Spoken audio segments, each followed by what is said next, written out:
Fala pessoal, beleza? Seja bem-vindo, seja bem-vinda ao nosso culto online de hoje.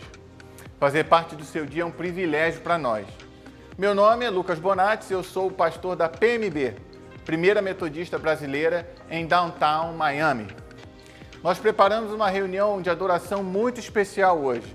Tem música boa, tem uma história muito legal para as crianças e tem um cara aí meditando sobre um dos salmos mais bonitos da Bíblia, o Salmo 139.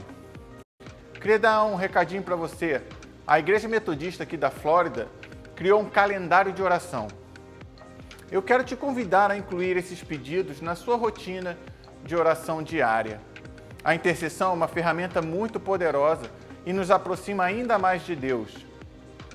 Hoje, nós estaremos intercedendo pelas igrejas. Nossa oração é que as igrejas encontrem maneiras, recursos e ideias para ajudar as pessoas nesse momento de crise. Muitas vezes nós pensamos em ajuda financeira ou material, mas há muita gente sofrendo com depressão e ansiedade, casos de violência doméstica, abusos que aumentaram consideravelmente em vários países do mundo. Há pessoas cometendo suicídio. A igreja, como corpo de Cristo, tem a missão de ajudar essas pessoas. E quando eu digo a igreja, eu não estou me limitando a somente a liderança, aos pastores. Afinal de contas, a igreja somos todos nós, certo? Então, por favor, peça a Deus que te ilumine e te dê palavras de sabedoria e conforto para quem precisa de direção, esperança e consolo nesse momento, ok? Deixa Deus te usar, como a gente fala aí. Vamos orar comigo? Pai de graça, amor e bondade, nós te agradecemos pela oportunidade, Senhor, que nós temos de te louvar, de te engrandecer e de te buscar, mesmo em meio a essa crise.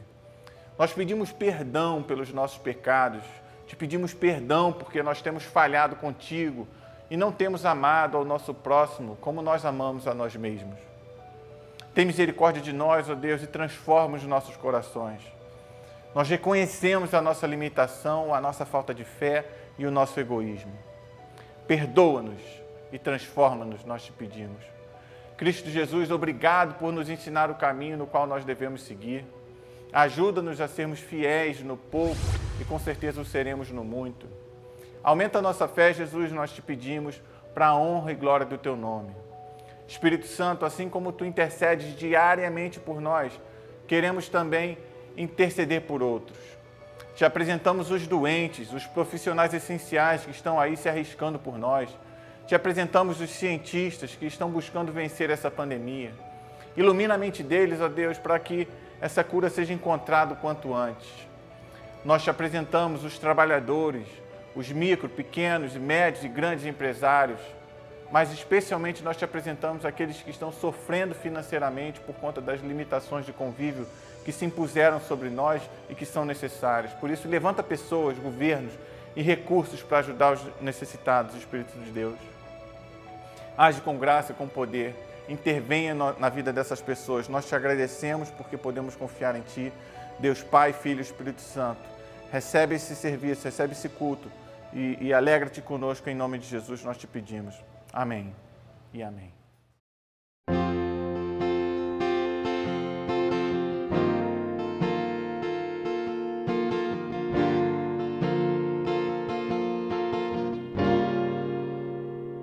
Seria tão bom se o que a gente fala fosse pura compaixão, amor, cuidado e zelo por aquele nosso irmão. Seria tão bom, seria tão bom se o conhecer a Deus fosse mais que religião, fosse amor e obediência pelo autor da criação. Seria tão bom parar na me aproximar e além das palavras querer ajudar, chegar bem mais perto e sem escolher fazer o que é certo, cuidar e acolher. Ai, Pai, faz de mim alguém parecido contigo. Então transforma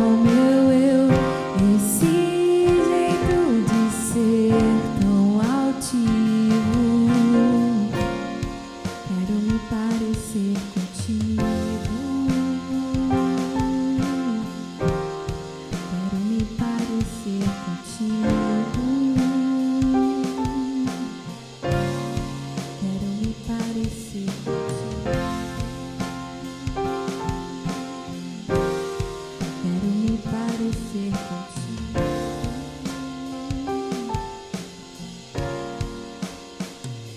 Seria tão bom se conhecer a Deus fosse mais que religião, fosse amor e obediência pela toda a criação. Seria tão bom parar na estrada, se aproximar e além das palavras querer ajudar, chegar bem mais perto e sem escolher, fazer o que é certo, cuidar e acolher, fazer o que é certo, cuidar e acolher.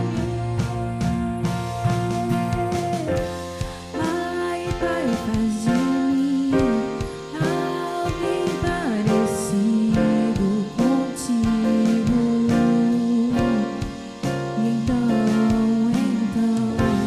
transforma o meu eu nesse jeito de ser tão altivo. Quero me parecer contigo. Quero me parecer contigo. Quero me parecer contigo. Senhor, quero me parecer contigo.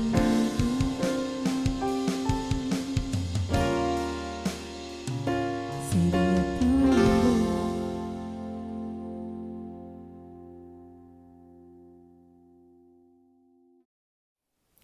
Oi, meus amigos, eu tô muito feliz de estar aqui com vocês hoje porque eu vou contar uma história muito legal.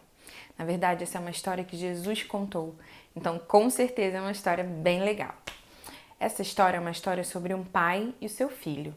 É uma história que nos ensina que Deus nos ama, não importa o que a gente faça, não importa o que aconteça. Vocês estão prontos para ouvir a nossa história de hoje? Se vocês estiverem, quando eu perguntar de novo, vocês fazem um joinha assim com as duas mãos, tá bom? Vocês estão prontos? Sim! Então vamos lá! Um homem tinha 2 filhos. Certo dia, o mais novo deles disse ao pai: Pai, quero que o senhor me dê agora a minha parte da herança. Então o pai repartiu a herança entre seus 2 filhos. Poucos dias depois, o mais novo pegou todas as suas coisas e foi embora para um país que ficava muito longe.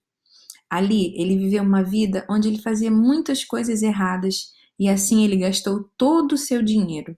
Ele ficou com fome, mas não tinha mais dinheiro para comprar comida. Ele sentiu frio, mas não tinha como comprar roupas quentinhas para vestir. Então ele pensou em voltar para a casa do pai dele e pedir desculpas. E assim ele fez. Quando o pai dele viu ele se aproximar, ele correu e abraçou seu filho. O pai estava com muitas saudades e triste porque o filho tinha ido embora. Mas ele voltou e pediu desculpas para o pai, e o pai dele perdoou. Sabe por quê? Porque ele amava muito seu filho e nada poderia mudar isso. E você sabe de uma coisa? Deus nos ama da mesma maneira que esse pai da história amava o seu filho. Deus nunca, nunca, nunca vai deixar de nos amar e nada pode mudar isso. Agora deixa eu te fazer uma pergunta. Você sabe quem é que te ama muito, muito, muito, muito? Além do seu papai e da sua mamãe, é claro? É Deus. Isso mesmo, é Deus. E não tem nada que faça Deus deixar de amar você. Você é muito especial para Ele. Agora vamos orar juntos? Eu vou falar e vocês repetem, tá bem? Vamos fechar os nossos olhos. Querido Deus, obrigada pela história desse filho que, mesmo indo embora e fazendo coisas erradas, seu pai foi capaz de perdoá-lo. porque ele o amava. Obrigada, Deus, por nos amar, apesar das coisas erradas que a gente faz. Muito obrigada. Nós te amamos, Deus. Em nome de Jesus, amém.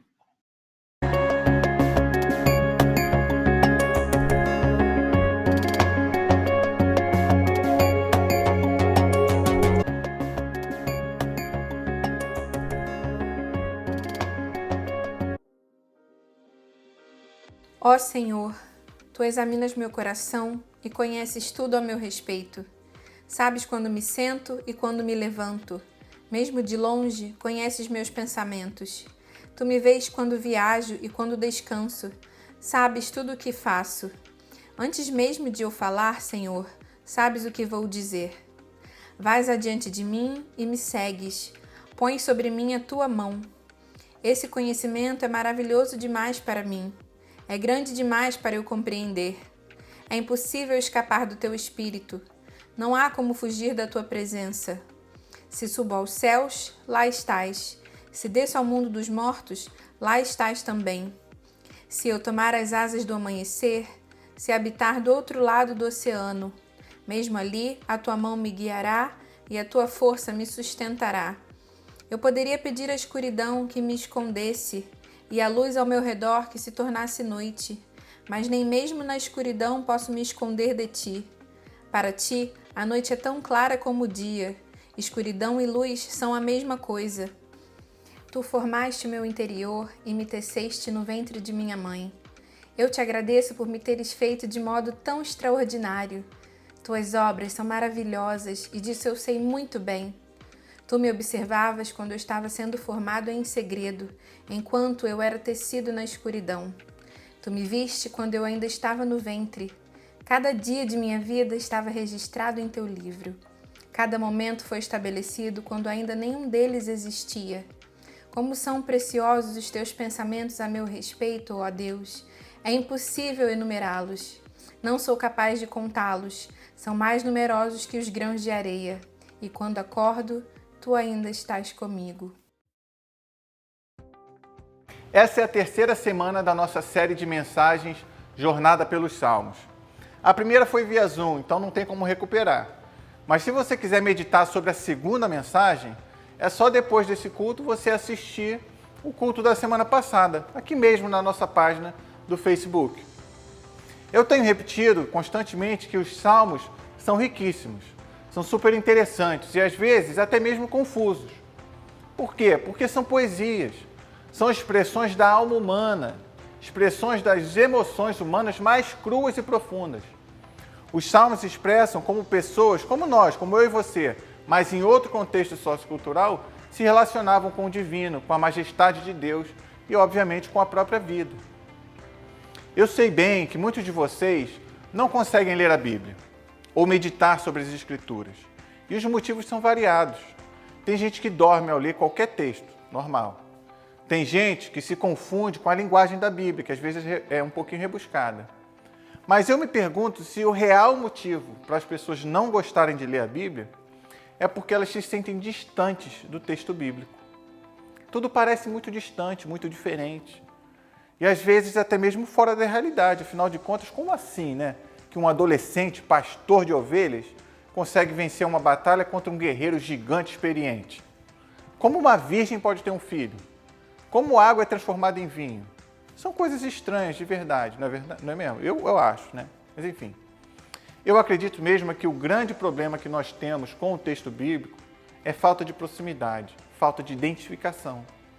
Muitos de nós nos acostumamos a nos relacionar, nos aproximar da Bíblia sagrada. E olha só o nome, Bíblia sagrada. Algo santo, imaculado, infalível. E nós passamos a enxergar a Bíblia como uma lâmpada mágica, como um amuleto da sorte. E não como um livro. Um livro com histórias, um livro com fábulas, um livro com gente normal, gente como a gente. Sabe, por mais que Abraão seja o pai da fé, Abraão era um humano normal. Ele tinha medos, tinha ambições, tinha fragilidades. Moisés também é um herói, mas também era um homem com seus problemas. E assim são todos os personagens da Bíblia. E ainda que você não acredite na Bíblia como história de pessoas reais, os textos bíblicos foram escritos por pessoas reais, retratando pessoas que, no mínimo na cabeça dele, eram pessoas reais, normais. Por que ter isso em mente é importante, né? Porque se nós lermos os Salmos como expressões das emoções da alma, das dores, das alegrias, das angústias humanas, sabe o que acontece? Nós nos damos conta de que muitas vezes aquelas emoções, alegrias e angústias fazem parte do nosso dia a dia, hoje. Você já reparou que muitas vezes a nossa interpretação dos Salmos, aquela vozinha que nós ouvimos Deus falar no nosso coração, ela vai variar de acordo com as próprias emoções, com o nosso estado de espírito. Quando estamos levinhos, imersos na graça de Deus, bem, a tendência é que nós encontremos mensagens sempre agradáveis nos Salmos. Já quando estamos estressados, ansiosos, com medo ou no pecado, normalmente encontramos acusações, nos sentimos expostos, é ou não é? E outras vezes, o nosso contexto, a nossa visão de mundo hoje é tão distante da realidade dos salmistas que nós lemos e continuamos sem entender nada. Não se preocupe, porque isso é normal. Nós estamos falando de milhares de anos de distância socioeconômica, política, religiosa e cultural. Eu vou facilitar as coisas para você aqui hoje. Depois dessa mensagem, você terá uma nova relação com o texto bíblico, eu tenho certeza disso. No final das contas, tudo se resume a relacionamento, a familiaridade. Quantos de vocês aqui conhecem uma pessoa e imediatamente se sentem amigos e amigas de longa data dessa pessoa? Quem aí é convidado à casa de alguém que você mal conhece e chegando lá, você abre a geladeira sem pedir, usa o banheiro sem avisar ou entra no quarto do dono da casa? A resposta é ninguém, tá? Por favor. Caso você esteja se perguntando. Ninguém seria tão abusado ou sem noção. Leva um tempo para se construir uma relação sólida e íntima, uma amizade. Tempo e convívio. Uma das coisas que mais me incomodam aqui em Miami é a dificuldade que eu tenho de conviver com as pessoas. Especialmente agora, obviamente, debaixo dessa pandemia. Todos trabalham muito, todos estão focados em suas rotinas. Eu, inclusive, né? Então, criar espaço na agenda para alguém novo é difícil. E não importa qual é a sua idade, você tem alguma experiência com o se sentir um peixe fora d'água. Minha filha tem só 3 anos de idade e ela demora para se sentir à vontade com outras pessoas, com pessoas novas. Adolescentes, puxa vida, adolescentes nem se fala. Eles e elas se sentem peixe fora d'água o tempo inteiro, né? Uma vez eu ouvi a seguinte coisa aqui, uma frase de um colega pastor aqui na Flórida. Ele disse: Lucas, você pode criar o melhor evento do país, trazer o convidado mais badalado do mundo, mas o adolescente só vai se os seus amigos forem. Por quê? Porque ninguém gosta de se sentir deslocado. Todos querem sentir que pertencem ao ambiente em que estão. Ou ao menos eles querem um amigo ali para encontrar algum conforto, um porto seguro. Ninguém gosta de se sentir um peixe fora d'água. Então, por que a nossa interpretação dos Salmos, em última instância, se resume a relacionamento, como eu tenho dito? Porque quanto menos familiar nós somos com o texto bíblico, mais estranho ele é. Quanto menos familiarizados e íntimos de Deus nós somos e nos sentimos, mais estranho é orar a Deus e meditar no texto bíblico. E só tem um jeito de nós construirmos amizades, é investindo tempo com as pessoas. Há outros problemas secundários, obviamente, né? Tem que ser honesto, ter paciência, ser compreensivo, blá, blá, blá. Mas, fundamentalmente, há de se investir em convivência, em tempos juntos. Quanto mais tempo nós dedicamos às coisas de Deus, à meditação da palavra, mais chances nós teremos de entender melhor o que nós lemos e o que Deus quer ou espera de nós. Eu tive experiências distintas com o Salmo 139. Eu lembro de pelo menos 3 tipos de reações. Primeiro, uma sensação de estar sendo convencido de algo. Ao ler frases como: ó Senhor, Tu examinas o meu coração e conheces tudo a meu respeito. Sabes quando me sento e quando me levanto. Mesmo de longe, Tu conheces os meus pensamentos. Sabe, quando Deus está te convencendo a confiar nele, você lê esse versículo e pensa o seguinte: bem, se Deus sabe tudo de mim, de que adianta eu esconder alguma coisa? Né? É melhor eu confessar tudo e torcer para ele arrancar tudo que tem de ruim dentro de mim e colocar algo novo no lugar. Né? A gente fica olhando para nós mesmos como se fôssemos um carro velho no mecânico. Deus, que é o mecânico, vai encontrar essas peças ruins, tirar e trocar, colocar uma nova.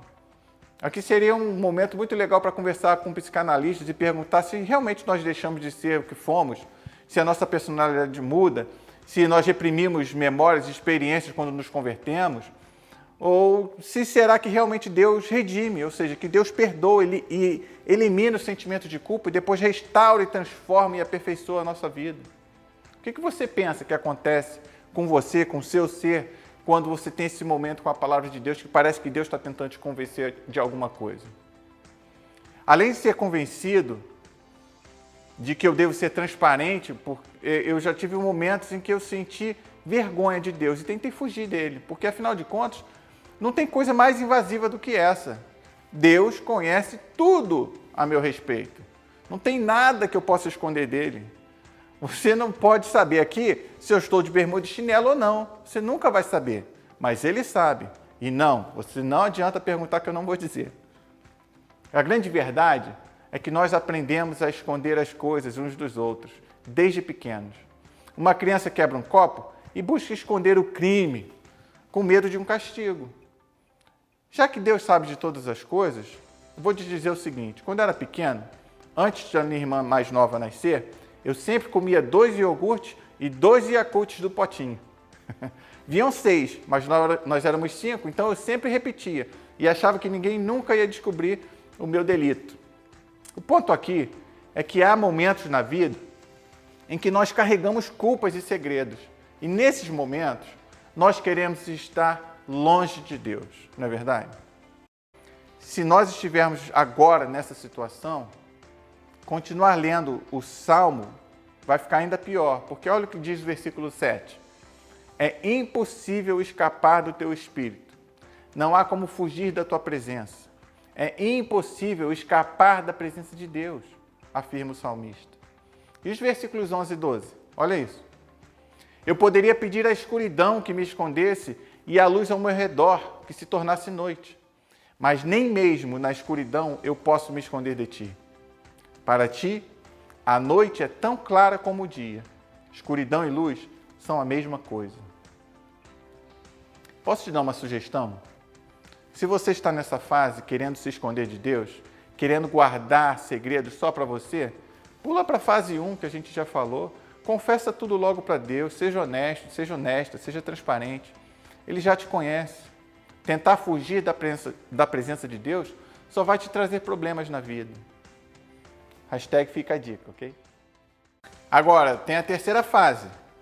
Terceira reação a esse texto bíblico que eu tive. E a minha oração é que você também esteja vivendo essa realidade agora, nesse momento, que é a fase do deleite. É quando você se sente completamente entregue a Deus.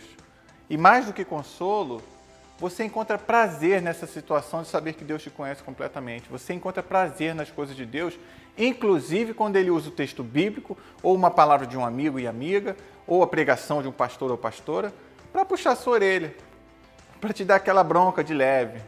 Na verdade, não é bronca, é um redirecionamento para o caminho do reino de Deus.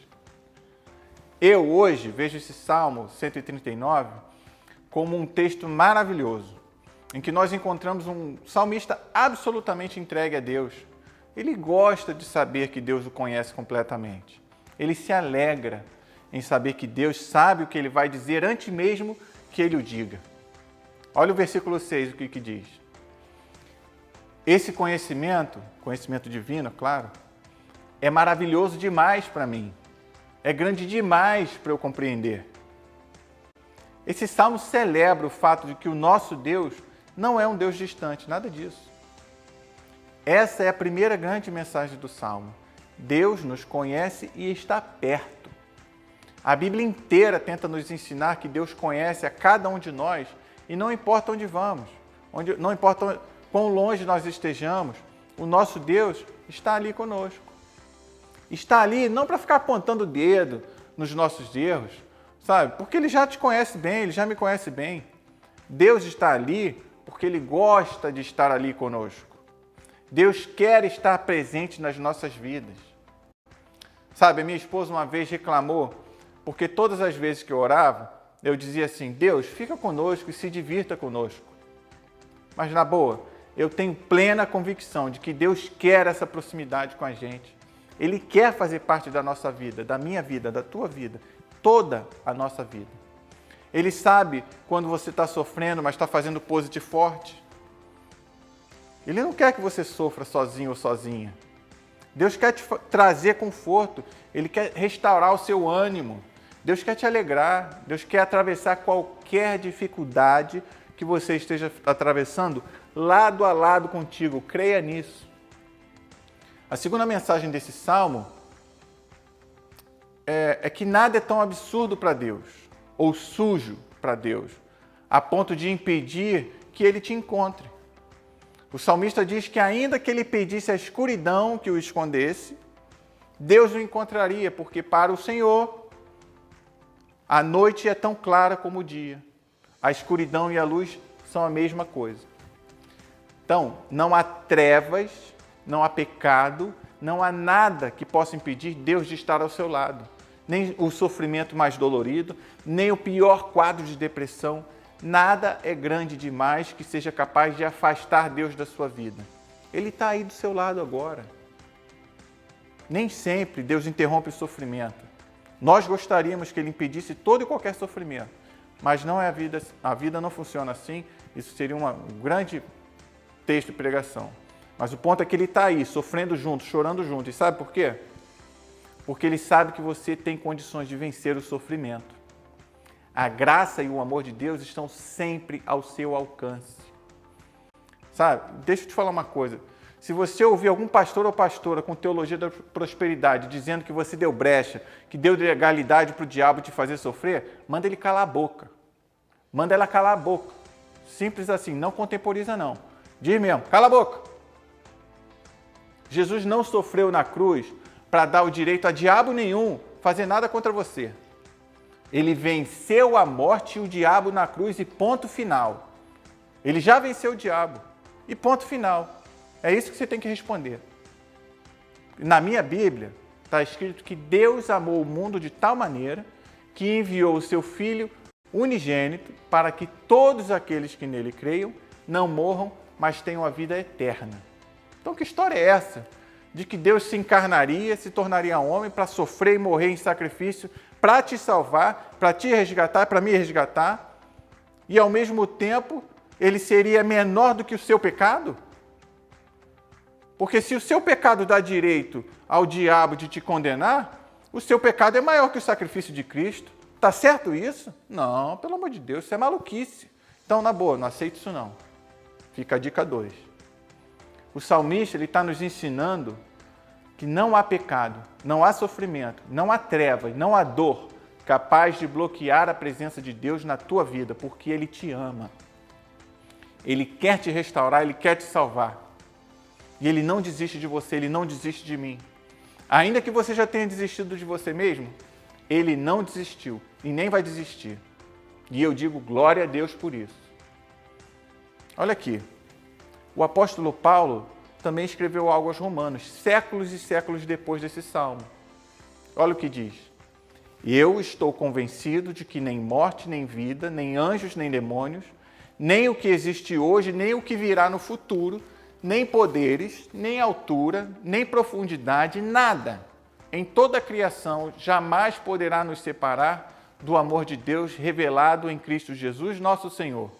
Romanos 8, 38 e 39. Por fim, o Salmo 139 coloca a cerejinha no bolo lá no versículo 17, que diz o seguinte: como são preciosos os teus pensamentos ao meu respeito, ó Deus. É impossível enumerá-los. Olha só, se você esquecer tudo que eu disse até aqui, é isso que eu quero que você guarde. Deus tem pensamentos preciosos sobre você. Apesar de te conhecer completamente, conhecer todos os seus pecados, toda pontinha de maldade que há em você, Deus continua a ter pensamentos preciosos sobre você. Quer outra dica? Abre o teu coração e deixa que Deus te transforme. Deixa Deus redimir todos os seus vícios, toda a maldade. Deixa Ele restaurar você, transformar maldade em bondade, transformar vício em virtude. Não há nada que Deus não possa transformar. Creia nisso. 1. Deus te conhece completamente. 2. Não há barreira tão grande que Deus não possa derrubar para estar contigo. E 3. Deus tem pensamentos preciosos sobre você.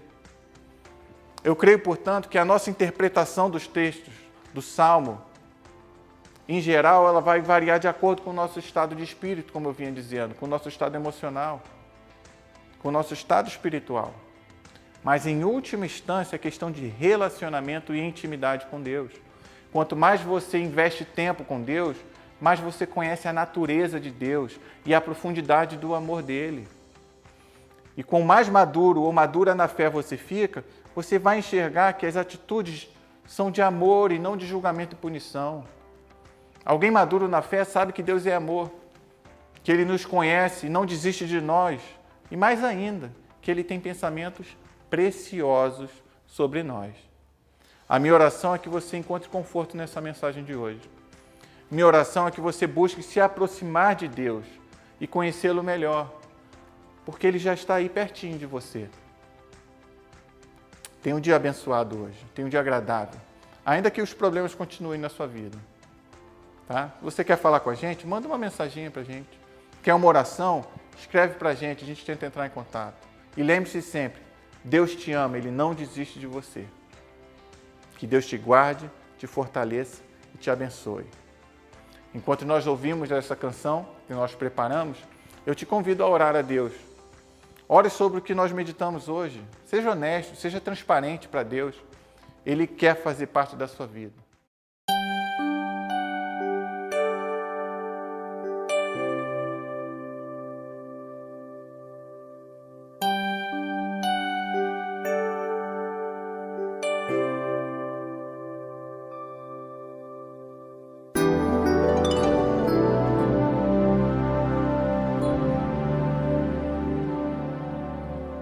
Senhor, tu me sondas e me conheces,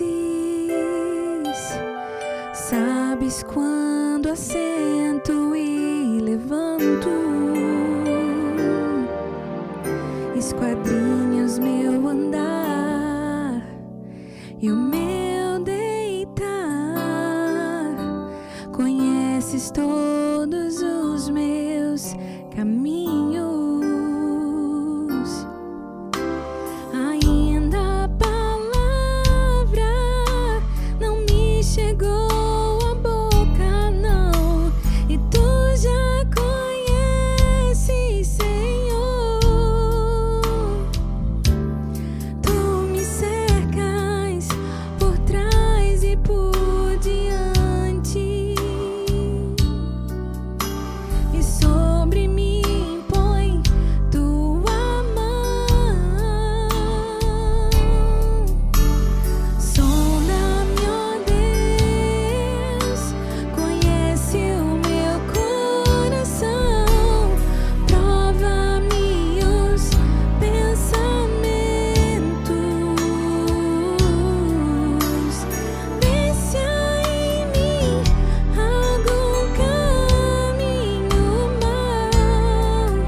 Muito obrigado por abrir um espaço na sua agenda para louvar a Deus e meditar sobre a sua graça, sobre a sua palavra aqui hoje conosco.